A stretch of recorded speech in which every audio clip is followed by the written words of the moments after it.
Um choro pela justiça.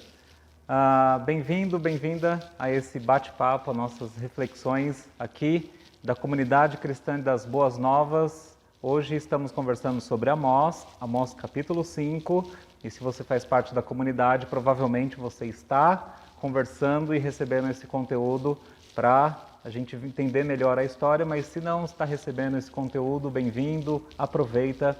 Nós estamos refletindo no livro de Amós, um dos profetas que Deus mandou para alertar o povo dele. Se precisar de mais conteúdo para entender melhor essa história, procura por aqui que você vai achar, tá bom?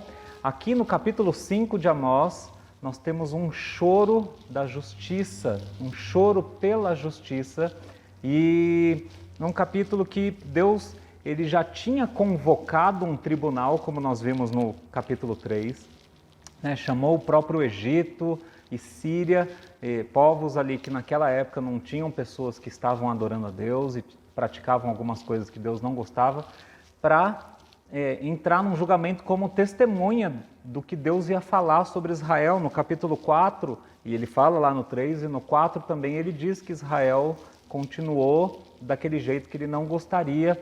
E aí, aqui no capítulo 5, o profeta Amós, que tem esse fardo de levar essa má notícia para os irmãos ali de Israel, ele sai de Judá, vai para Israel, ele continua falando o que Deus tem para falar. Nós não vamos ler o texto, mas eu vou mostrar algumas coisas aqui. Você leia o capítulo 5 de Amós, que é onde está baseado isso aqui. Um choro pela justiça.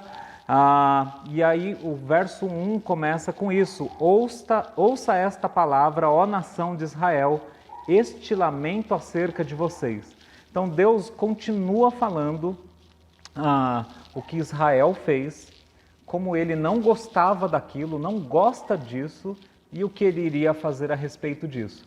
Mas perceba que o que você estiver lendo aí no Antigo Testamento, quando Deus está falando dos pecados de Israel, de Judá, até dos povos em volta, Deus está falando, e está falando que vai trazer um juízo sobre isso, porque Deus é totalmente santo, e aí não pode ter pecado na presença dele. E esse povo, ele escolheu para que, através desse povo, uma luz brilhasse para as nações, e as nações, todas as pessoas conhecessem a salvação, um Deus de justiça, de amor, de cuidado por aquele que não tem como se cuidar. E ele escolheu esse povo para isso, e aí esse povo estava fazendo o contrário.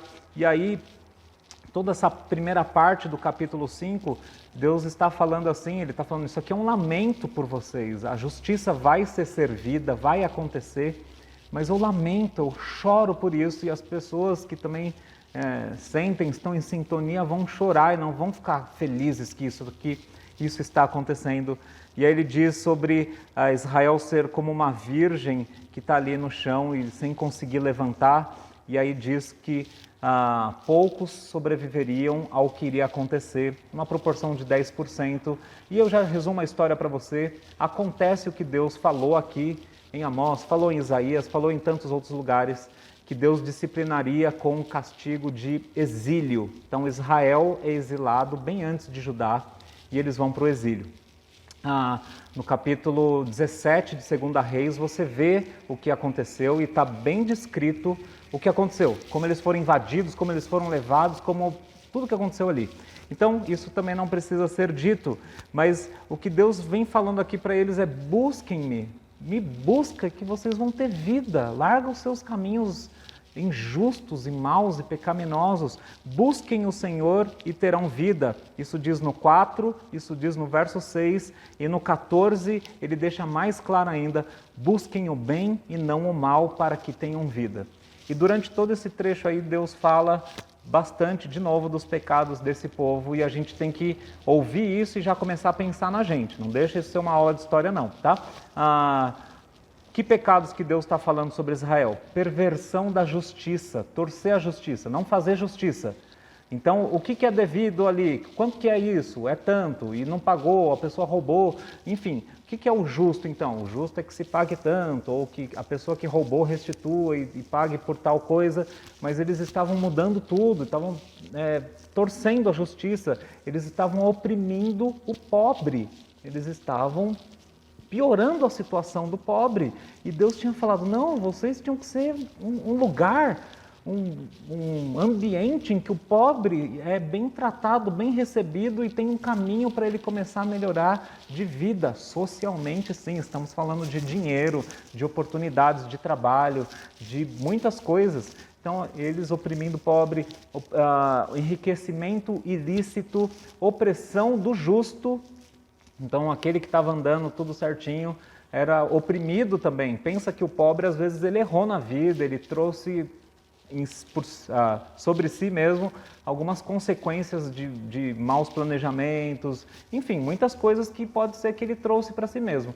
Mas Deus queria que o povo dele não considerasse isso, falasse, tá vendo, você está colhendo o que você plantou, mas ajudasse, cuidasse do pobre, ensinasse, ajudasse ele a sair dessa condição. E ali na outra parte ele fala que, além de oprimir o pobre, eles estavam oprimindo o justo, que não é aquele cara, ele não errou em nada, mas ele estava fazendo as coisas certinhas, e mesmo assim vem alguém falando, eu vou ganhar mais que você, eu vou fazer mais, eu vou te passar para trás, e por aí vai. Pessoas que estavam recebendo o que não era deles, sabe? Suborno, propina e etc., para um benefício que não era justo que tivesse, ou fazendo disso também, vem comigo, que você é meu amigo, tal. Está conseguindo entender essas situações? Não é só sobre Israel há 1000 e poucos anos lá atrás, é sobre a gente também. A gente usar de privilégios ou passar a gente na frente, tratar certas pessoas melhores porque são nossos amigos e dar benefícios para eles na empresa, na igreja, onde quer que seja, e para outros a gente deixar para lá e mudar até as regras. Não tem nada disso não. Mas você disse que tinha para aquele lá que você gosta. Então Deus está falando, eu não gosto de imparcialidade, de suborno e etc.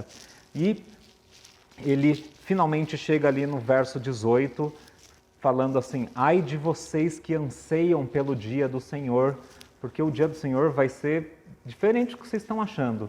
Israel tinha muito desejo de ver todo mundo que não era Israel se dando mal, porque eles eram povo de Deus. Então eles estavam assim, esperando pelo dia do Senhor para ver Deus quebrando o ímpio. E Deus falando para eles, ai de vocês que têm um desejo sádico de me ver quebrar o mal, o ímpio, enquanto vocês não olham no espelho. E o espelho está aqui, né? A Bíblia. A palavra de Deus é um espelho para a gente. Ai de vocês que estão esperando que eu venha e quebre o pecador, aquele que você não gosta, e você não está olhando para você. O dia do Senhor para vocês vai chegar também. E aqui a gente já vê, como eu disse em 2 Reis 17, chegou o dia do Senhor para eles. O dia do Senhor pode ter vários dias do Senhor aí pela Bíblia toda. E Deus agiu e eles foram disciplinados e pagaram por isso. Deus fala de religiosidade, sabe? Para de querer cantar, de fazer culto para mim. Eu não quero mais ouvir, eu não quero ouvir isso. Ao invés disso, Deus diz no verso 24, acabando o capítulo, em vez disso, de esse monte de culto, de um monte de canção, um monte de coisa, mas com o coração longe, em vez disso, corra a retidão como um rio, a justiça como um ribeiro perene, um verso famoso de Amós, que ajuda o cristão a entender que Deus está preocupado sim com a nossa ação no dia a dia, na sociedade, cuidando das pessoas, ajudando na promoção da justiça social também, e não deixando pessoas serem maltratadas pela cor da pele delas, por tantas outras coisas, e a gente está lá na luta junto com elas, mas claro, com equilíbrio e não piorando a situação, mas de alguma forma tentando amenizar, trazer paz e um cuidado para essas pessoas. De fato, Deus age forte ali contra Israel, e a gente vê que ele está chamando para arrependimento, mas ele fala, isso aqui é um lamento, a justiça está chorando, porque na verdade vocês não querem voltar atrás, poucos vão voltar atrás, e eu vou fazer o que eu estou falando que vou fazer. Vocês vão sofrer. Vai acontecer, e aconteceu. Historicamente já aconteceu, eles foram disciplinados.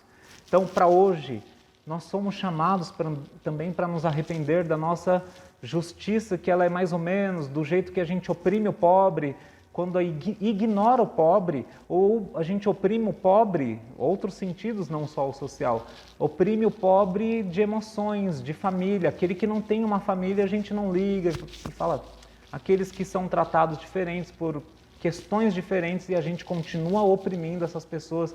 Deus chama a gente para se arrepender e fala, não, eu chamei vocês para serem expressão de amor para as pessoas. Ensinar sim o que é o reino, mas ser expressão de amor, não quebrar mais as pessoas. Isso nos lembra o que aconteceu lá na frente com Jesus, quando João e Tiago, chamados os filhos do trovão, perguntam, Lucas 9:54, perguntam para Jesus se Jesus queria que eles fizessem cair fogo do céu em cima de uns samaritanos, que é inclusive o povo desse lugar aqui de Israel. Se Jesus queria que eles fizessem cair fogo do céu contra essas pessoas, Jesus fala, o que vocês estão falando? Vocês não conhecem qual que é o espírito do reino de Deus. Eu vim para salvar, não para quebrar, não para destruir. E aí a gente pensa, então quem que cumpriu o que Israel não cumpriu? Jesus. Jesus é o cumprimento dessa justiça que chora, Deus chorando por exercer, e ele vai exercer, e ele exerceu a justiça. Mas quem entrou no lugar de Israel foi Jesus. É por isso que em Mateus capítulo 1, verso 1, diz que esse é o registro da genealogia de Jesus, filho de Abraão, filho de Davi, então mostrando que ele é o verdadeiro Israel. E também no verso 23 desse mesmo capítulo diz assim, a virgem ficará grávida e dará à luz um filho e lhe chamarão Emanuel, que significa Deus conosco.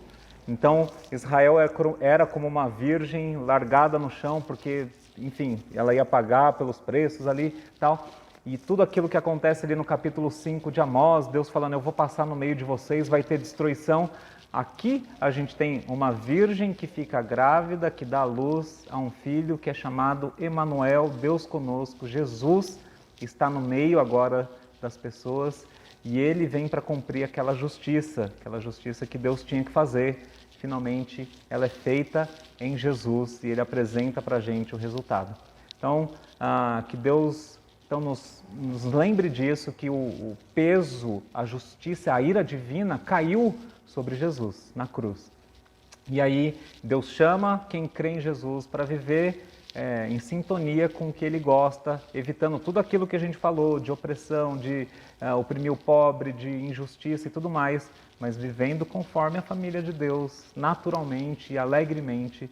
Por isso, não se esqueça que o dia do Senhor vai chegar sim. 2 Pedro fala sobre isso, muitos outros lugares. Então, se você ainda não conhecia isso, corre para Jesus, porque debaixo dele, protegido nele, a gente não passa por essa destruição. Então, louve a Jesus e vamos fazer o que a família de Deus é chamada para fazer. Tá bom? Até mais, meu irmão, minha irmã. A gente se vê por aí.